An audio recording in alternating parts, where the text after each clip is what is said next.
大家好，我叫黃子森，係一位風水命理顧問。喺職場 Marketplace 呢個平台，大家可能見慣好多 HR 或者係一啲 career coach，但我諗我應該喺呢度唯一一個用環境科學同埋數據幫你做 career planning 嘅理性風水顧問。我以前同好多人都一樣，喺投資銀行返工，每日見得最多嘅就係 data、business management。但後來發現身邊好多好優秀嘅精英，明明能力好勁，工作又勤力，但總係冇得發揮。多人會覺得呢啲叫唔好彩，但係從風水命理角度係可以揾到原因。八字同風水其實就係一套古人留落嚟嘅人生演算法同環境心理學。我幫好多客睇風水或者批八字，可能同大家見慣嘅師傅未必一樣。我唔會叫大家着到大紅大紫，亦都唔會叫你喺 office 擺啲神神怪怪嘅嘢。我最經常幫客戶做嘅就係做一啲專業定點微調。同大家分享一個支持客人嘅真實 case。佢係一位非常優秀嘅女性，佢喺投行度做 ED。有一年佢發覺自己無論做乜嘢都係被高層針對，做極都係錯，甚至連身體都差埋。後來佢揾我幫手，我睇翻佢嘅八字同埋 office 嘅 layout，其實發覺佢張台啱好落咗喺當年流年最差嘅五黃煞位，再加上佢自己個大運都係有變動。佢當時好排華，係咪要辭職要轉工？咁唔好咁衝動住。我幫佢做咗兩樣嘢。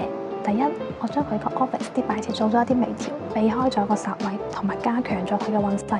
第二，喺八字嗰度，我睇到佢叻嘅範疇，我建議佢主動同 line manager 講申請調去 lead 另外一個新 project。喺3個月之後，佢同我講翻，佢冇再被針對，仲因為個新 project 幫公司壓咗大功，由邊緣人變翻做 core team。呢個就係將玄學融入商業決策嘅威力。既然大家睇到呢度，我都送翻個 Ops Checklist 俾各位，依家可以即時望一望自己個位，睇下你張辦公凳後面係咪一條行人道，定一話係一塊大嘅落地玻璃。喺風水學呢個叫冇靠山，容易令你做嘢心神不寧，招惹小人。最簡單嘅一招，換翻一張高椅背嘅凳，又或者喺個椅背掛一件啡色嘅外套，幫自己補翻個靠山。另外，如果你張台前面係一面大白牆，咁代表前途受阻，壓力係會好大嘅。可以嘅話，可以喺台上面擺一啲綠色嘅植物。另外，喺你個 mon 嘅 wallpaper 換翻係一個景色開揚嘅圖片，咁都可以幫自己開闊翻個氣場。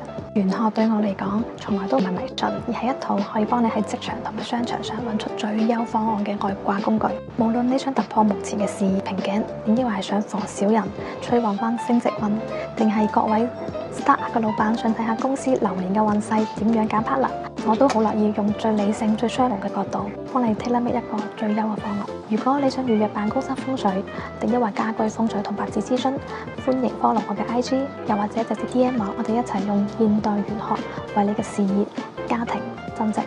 多謝大家。